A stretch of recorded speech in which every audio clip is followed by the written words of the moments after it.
What is an elective deferral? If your employer offers a retirement plan, typically at least for larger employers, it's going to be a 401k plan. They're going to offer you the option of setting aside some of your paycheck for retirement. That will be a code D on your W-2. The employers match it, up to, it depends on the employer. There's lots of different types of plans. So there could be a 100% match up to 3%, could be a 50% match up to 6%. So if they did contribute to a 401k, we'll see code D in box 12A with a dollar amount. That same dollar amount will reduce their wages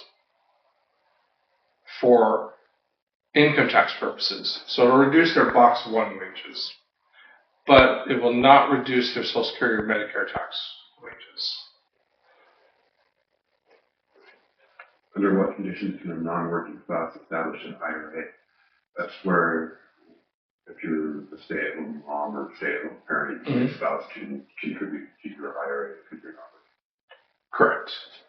There are a couple of requirements that have to be met in order to do that. Well, the first and most important requirement is that you and your spouse have to file a joint return.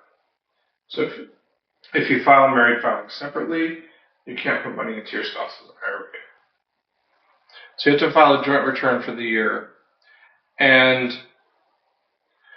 you must have, between both spouses, your earned income has to be enough to contribute to both spouses' IRA. So if you work and only make $8,000, and that's the whole family's income, you can't put in $6,500 into both spouses. Remember, you can only put in, besides the $6,500 or $7,500 limit, based on your age, you can't put in more money than you have earned income.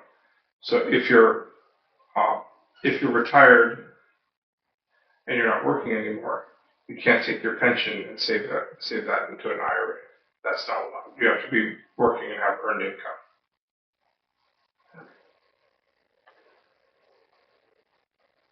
Okay. So the 59.5-year rule.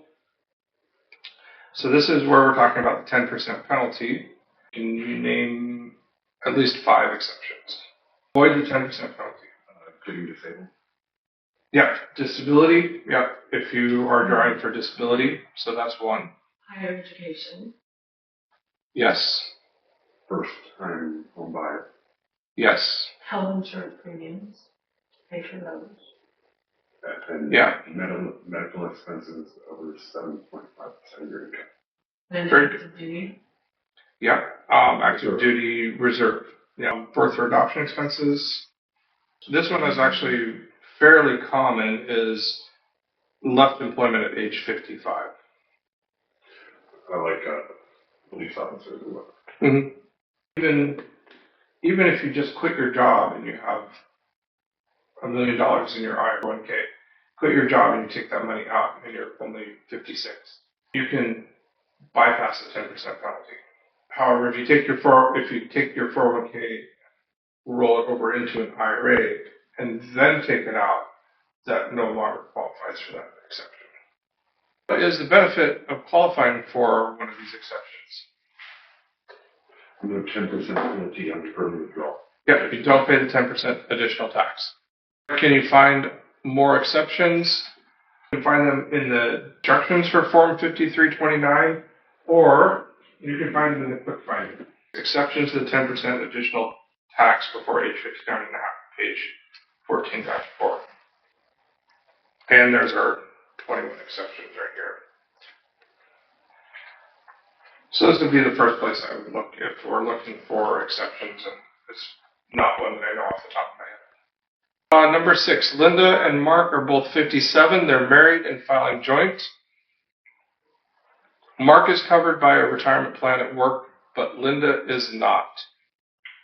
Their modified adjusted gross income is $205,000. Linda wishes to contribute $6,500 to her IRA. Will she be able to take a full partial deduction for her IRA contribution. She should be able to take a full deduction. Yep, I believe that's correct. Mark is covered by a retirement plan at work. So the rules on deducting your IRA contributions are different depending on whether you're covered, whether your spouse is covered, or whether neither of you are covered. If neither of you are covered, it's always fully deductible. But if your spouse is covered, then we'll have to look back to the chart on page 181.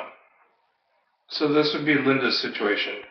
She is not covered by an entire employer plan, but her spouse is covered, and filing status is married filing jointly.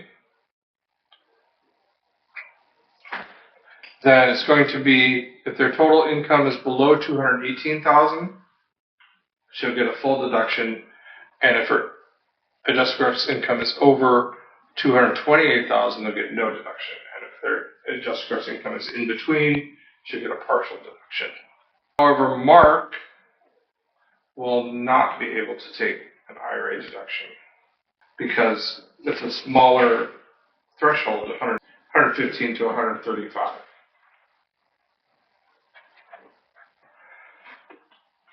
A new client brings you a 1099-R, and box 2A actually is blank. Here's a 1099-R. This taxable amount is blank. And maybe it says taxable amount not determined. So first of all, does that mean that it's non-taxable? No. That means if taxable amount not determined is checked and box 2A is blank, then that means that the payer, the plan custodian, does not have the necessary information to determine how much is taxable. It could be all taxable, it could be non-taxable, it could be anything in between. So not enough information. Yep, not enough information. But you're the tax preparer, so now we have to figure out what information we actually need.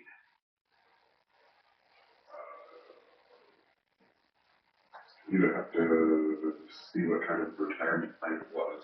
Mm-hmm. Find out if it was before tax or after tax when it was created. Mm-hmm. Find out what they got paid into it, what the interest would be, Yeah. and see if they have any paperwork saying that they paid tax on it. And then you'd have to figure it out from there. Yeah. Yeah, all good answers. So, yeah, so what kind of retirement plan is this?